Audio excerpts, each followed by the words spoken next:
Unit Reskrim Polsek Sukarame Palembang berhasil mengungkap kasus pembunuhan yang terjadi di Pulau Gadung 8 bulan silam.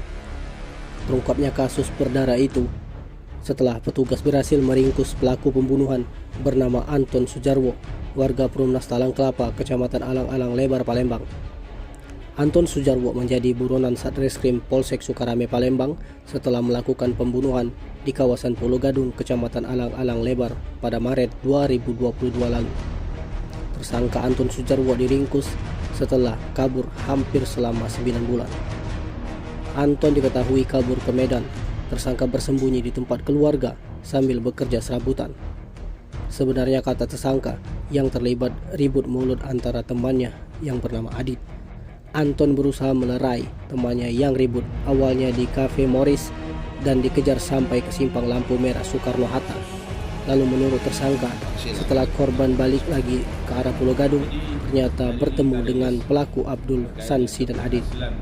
Saat ini tersangka masih dalam pemeriksaan penyelidikan Unit Reskrim Polsekta Sukarame Palembang. Jadi pada bulan Maret 2022, di mana korban pada saat itu ribut di salah satu kafe di Sukarame, kemudian dilakukan pengeroyokan dan penusukan oleh tersangka.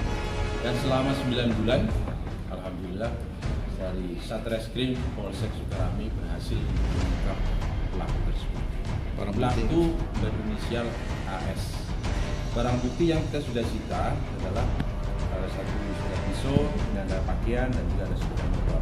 Dan ternyata pada saat kita lakukan pengungkapan ini, hasil pemeriksaan diperoleh kita bisa mengembangkan lagi. Ternyata pelaku itu sesaat setelah melakukan pembunuhan, dia mau melarikan diri, dia melakukan perbuatannya lagi juga, yaitu dia melakukan pencurian pasar dengan target atau hasil sepeda motor yang sudah dilakukan. Jadi dan juga pelaku ini ternyata DPO juga residivis.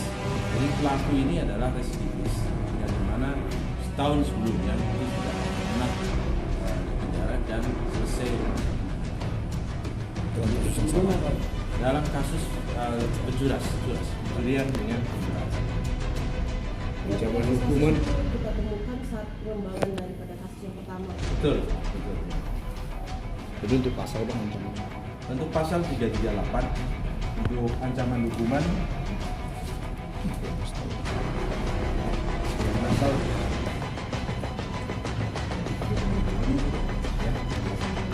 tersangka ditangkap di daerah Banyuasin.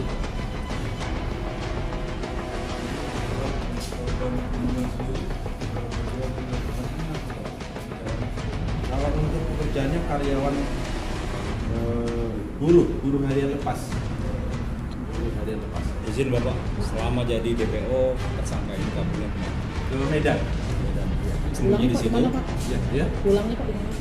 Jadi pelaku ini selama masa perburuan kita itu mereka bersembunyi di Medan. Untuk motif pembunuhan sendiri apa di latar belakang? Jadi mereka berawal dari keributan di salah satu kafe, kemudian dia melakukan perkelahian. Tim Liputan Sumsel ABTV melaporkan. Pelaku yang lain